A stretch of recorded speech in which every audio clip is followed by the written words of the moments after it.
I want to share a set of ideas that connects to the concept of taking things lightly. But I just want to preface this to say this isn't some slash down video where I'm going to beat people up. I think that there's a really poignant idea here that needs to be shared. I want to apologize for my voice and everything. I'm quite sick at the moment. I'm running a pretty high fever, so this should be even more interesting than usual. It's 2:46 a.m. I've been up since 11. So I hold in my hands a sheet of paper that contains an essay that one of my sons wrote. And for those of you who haven't watched the videos where I explain this, one of the things that we're doing as a family right now to help steer our Sunday time, at least for the kids, is that they are supposed to find questions in the scriptures, and then when they find one that moves them, that they care about, they spend the time looking up the answers and then writing an essay that both answers the question and provides persuasive reasons to kind of a sort of random Christian kind of person on the street. That's the intended audience. So this is a way of helping them learn to study with a purpose and also learn how to answer questions using the scriptures and to teach other people as well as to learn how to write. And so what happens is this is due, to avoid it being crazy, there's a schedule. We rotate through the kids, and each Sunday at dinner time, the next kid's essay is due, and they have to print it out. And so it's zero overhead for me, except to bring down the hammer if it doesn't happen. And they just plop it in front of me, and while I'm eating my dinner, I have a pen, and I'll write notes and give some advice on how to write better or how to make a more persuasive argument. And then I hand it to them, and they pause eating, and they'll read the essay. And then they hand it back, and I'll go over whatever portion of my thoughts on the essay might be helpful to those present. And so far, it's been a very high-yield activity. It took a little bit of overhead to get this rolling, but it was certainly worth it in the long run. And in case you're curious how we keep them on task during that time, my wife has taken that responsibility, and so she will place herself in the living room, and the kids are all around. It's an open plan living room, kitchen, dining room. And so they need to be in a place where she can see their screen, and they'll be on their laptops studying the scriptures. And they're not supposed to be fooling around during that time. Basically, Sundays outside of breakfast and farm chores, which a lot of those are daily because we have animals to take care of, before noon, that's what they're doing. And then afternoon, we have a different set of things, of options they can choose from. Anyway, I want to read this essay that one of my sons wrote. And then I want to comment. One, I think the content's quite good, so it's worth sharing for that. But the main reason I'm making this video is it's a wonderful example of how we can take things lightly, even when we highly value the thing we're taking lightly. And I'll hope to explain that in a minute, and I hope my voice holds up. So the essay is titled "The Symbolism of Neighbors versus Enemies." And this is a great example of how it's necessary to constantly remind the people that you've instructed on what those instructions are, because that doesn't end with a question mark, and they're supposed to be answering questions. Okay, so it starts with scripture. Jesus said, "Ye have heard that it hath been said, Thou shalt love thy neighbor and hate thine enemy. But I say unto you, love your enemies, bless them that curse you, do good to them that hate you, and pray for them which despitefully use you and persecute you." Matthew 5:43-44. What did he mean by neighbors and enemies? That's the question. What exactly is an enemy? In the modern definition, an enemy is a person who is actively opposed or hostile to someone or something. But this is a very shallow definition. I'll just pause and comment throughout the essay instead of going back so I don't miss anything. It is a shallow definition, and this is something As we're reading the scriptures, we should frequently pause and ask how we would explain a term or a phrase or a verse or even a whole passage to a young child, an older child, a young person, a young adult, or someone older than that. We could even go through and think about how we would explain these things to people in different demographics. So how would you explain this to someone who was raised Catholic? How would you explain this to someone who was raised Mormon? How would you explain this to an atheist? How would you explain this to a person who's lost a son? And so on and so forth. It's an endless fountain of possibilities, which brings to bear the importance of having a prioritization in life, because you can't do this endlessly. You need an algorithm to chop the snake that eats its own tail, the infinite chaos in life, the infinite set of things that you could do, because every choice that we make is a selection between options. So for everything you choose, there are things you do not choose. So Webster's 1828 dictionary defines an enemy as a foe, an adversary. But the Greek word is, and I don't speak Greek, but I think it's, ekthros. We'll go with ekthros. I'll say it confidently so you don't question me. Ekthros, which means opposing. This means that an enemy is anyone who is opposed to your purpose. Now, when I read things like this, there are fireworks going off in my mind.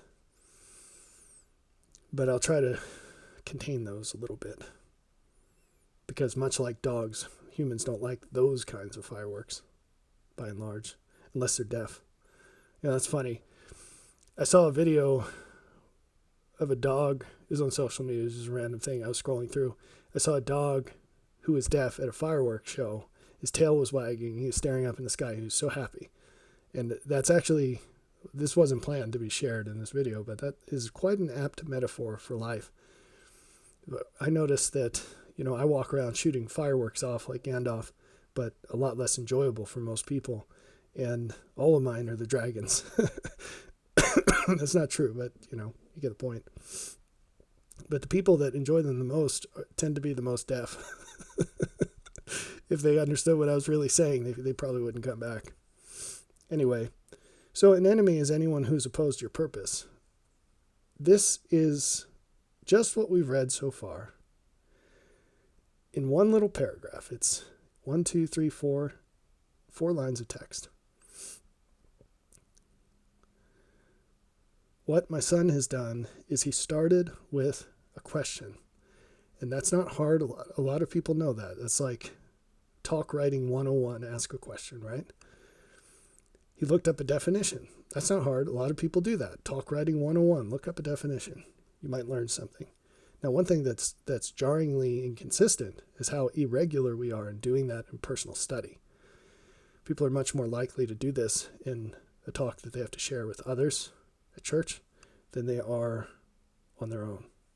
So teachers in church are more likely to do this than studiers are. And that shouldn't be the case. We should probably invert that, in fact. Hopefully teachers know the answers to questions already. You're always learning, but that should be, we should always have questions as we're studying. So it should be more frequent. So now we get into the things that are more unique, that are less common, I should say. He recognized that is a shallow definition. So where did that come from? How did he develop this sense of whether a definition is shallow or deep, or that the distinction even exists? Or that when you detect a definition that's kind of hand-wavy, you should dive deeper? Well, he learned that from me. So then there's the Webster's 1828 dictionary. I'm not the only one who uses that. But it is not a normal thing to do. He looks up the Greek, which again, a lot of people do that. And he distilled the definition. And I have not looked up this word, but I bet, like most Greek words that are used in the Bible, there's a bunch of senses of the word, a bunch of different definitions. He chose one, which I happen to agree with completely. Surprise, right?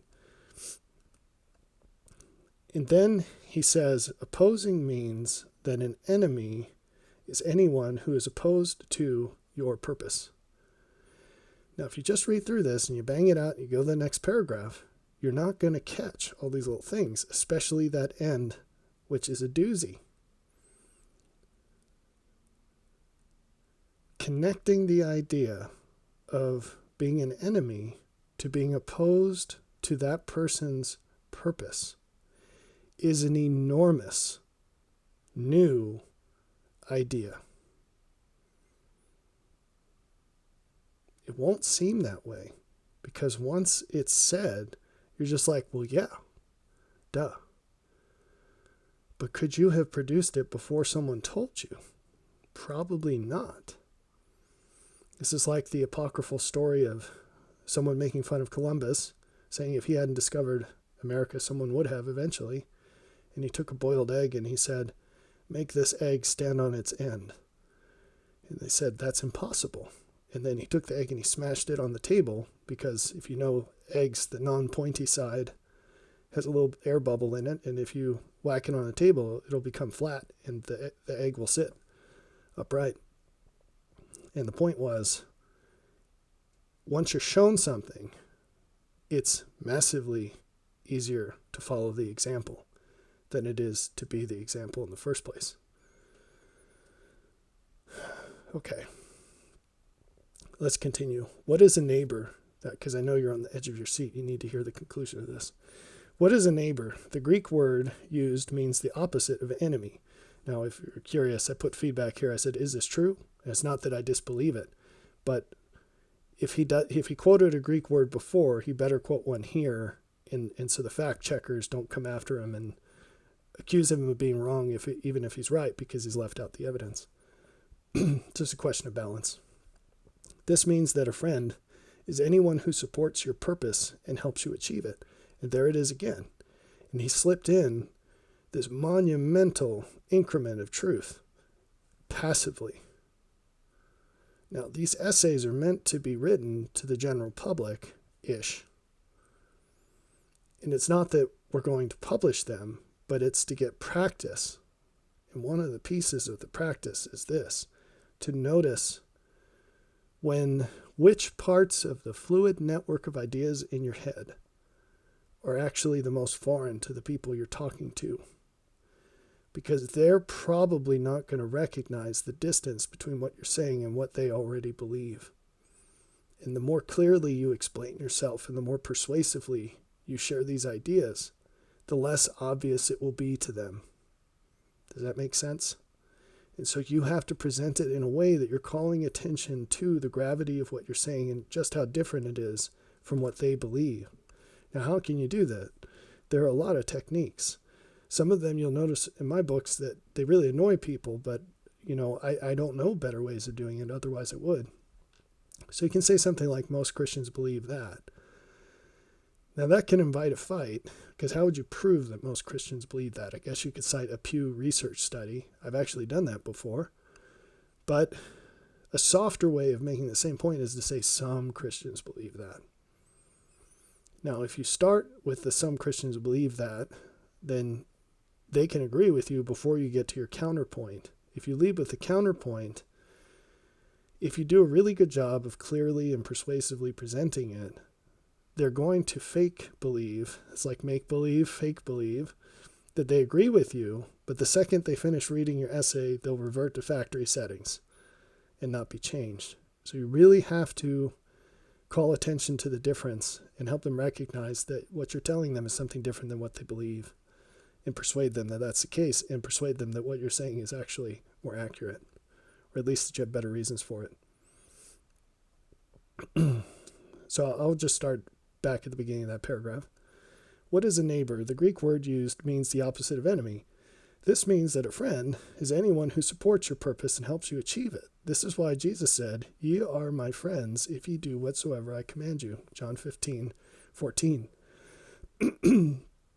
His disciples were his friends if they did what aligned with his purpose, which was saving mankind. Therefore, obeying his commandments was what best aligned with his purpose. So I like the way this is written. But again, we're we're sweeping under the rug the fact that like zero Christians are going to read John 15:14, which says, "Ye are my friends if you do whatsoever I command you," and then liken that to themselves by saying, this means I'm Jesus's friend if I adopt his purpose. Because most Christians believe that the commandments are something he tells us to do, and that's separate from what he would do. There are layers of this. There's a huge number of Christians that don't believe commandments matter at all. We just need to like Jesus. We don't have to be like him. We just need to like him. Of course, that's diametrically opposed to what he actually taught. And the next level, somewhere along that gradient, would be there's a short list of things he wants us to do and things he doesn't want us to do, and everything else is fair game. But it's very rare, it's excruciatingly rare that you will find someone who says, and sorry, I left out a level, and that they're optional. Like, try to keep his commandments, but, lie a little, cheat a little, you get slapped around. In the end, you'll be saved. But it's excruciatingly rare to find someone who says, no, we have to be like Jesus. All the way up to how we understand him to be. As we do that, he will help us understand more. That is a unique teaching. That's not just some passive sprinkle thing. That's you. My youngest son, he used to grab my wife by the face and say, "Mommy, listen, mommy, listen," like that. You grab her face and stare her right in the eyes, like really close. "Mommy, listen." So this is a mommy listen moment, okay? And you need to grab them by the face and stare them right in the eyes and say, "You have never heard this before. It's absolutely true, and it's absolutely way better than anything you've heard before. And I have all the reasons to prove it." So in the military, when they taught us classes that culminated with an exam, the sergeants who taught the classes would always stomp their feet when they were talking about something that was on the test. And so if you were just sort of daydreaming, you'd write down whatever they were saying, and sure enough, it was on the test and you could pass it easily. This is like stomping your foot. You really have to call attention to the things, because one of the things we lack is this discernment. Discerning good and evil. It's not a binary thing. It's on a gradient. It's a gradient of net benefit. This itself, I'd stomp my feet right now. I'm going to wake people up if I do. But I could bang the desk and shake the camera. This itself is a huge idea. You're not going to hear it anywhere else unless you hear it from someone who heard it from me. As far as I know. I might be wrong about any of that. But I didn't hear it anywhere else. But like Paul said, it was revealed to me directly from heaven. And I'm sharing this. And if you hear it, it's probably from someone who heard it from me, or from someone who heard it from someone. This is like that REO Speedwagon song. Heard it from a friend who heard it from a friend. But instead of messing around, we're aiming upward. So, that's the idea, is we have to adopt God's purpose. And that's a really big deal. Okay. Continuing to read here. So why is it so significant to, quote, "Bless them that curse you, do good to them that hate you, and pray for them which despitefully use you and persecute you," end quote. That was recalling the reference to Matthew 5. When someone is actively trying to make your life harder to live and you just take it, you are prolonging justice. And this is way too terse for what's being discussed here. There's so many ideas they're woven into. It's less than 3 lines of text, half of which is reciting the quote from before. So first off, this is a completely inadequate description of the citation. But second, this idea of what he means by prolonging justice, which isn't the way I would say it, or just taking it, which I also wouldn't say it that way, none of that's explained. What does it mean to make your life harder to live? What does it mean to just take it? What does it mean to prolong justice? And I guess for the sake of time, I won't dive into those. But this is an example of just sort of throwing things out there, which in your mind makes total sense. You're referring to ideas in your little database, your little mind map of reality. But you're talking to people who don't have the same map. And so you need to spell that stuff out. And you need to show them what's more important in the set of ideas that seem like they're very similar to one another. In conclusion, when you are someone's enemy, you oppose their purpose and try to prohibit them from achieving it. When you are someone's neighbor, you try to help them accomplish their purpose. The reason this is significant is because when someone actively distracts you from your purpose, they must be judged. Okay, so cardinal sin, you don't inject a new idea in the last sentence of the conclusion. But also, it would have been good to develop this idea of when you're someone's enemy, you oppose their purpose and try to prohibit them from achieving it. Because remember, in the quote he cited, you're only Jesus' friend if you obey him. And that's not the same as making an active requirement to be his enemy. All you have to do to be against Jesus is to not participate in his purpose. So that's a very important takeaway. Well, I'm going to cut this off before I complete my transformation into RFK Jr. I hope this was informative, and I hope it's a good demonstration, a good example of how we can take things lightly even when we value those things. And so to avoid that, we need to draw attention to the value of the things that are valuable. And in the case of ideas, we need to draw attention to how dramatically different these things are from what is out there and already believed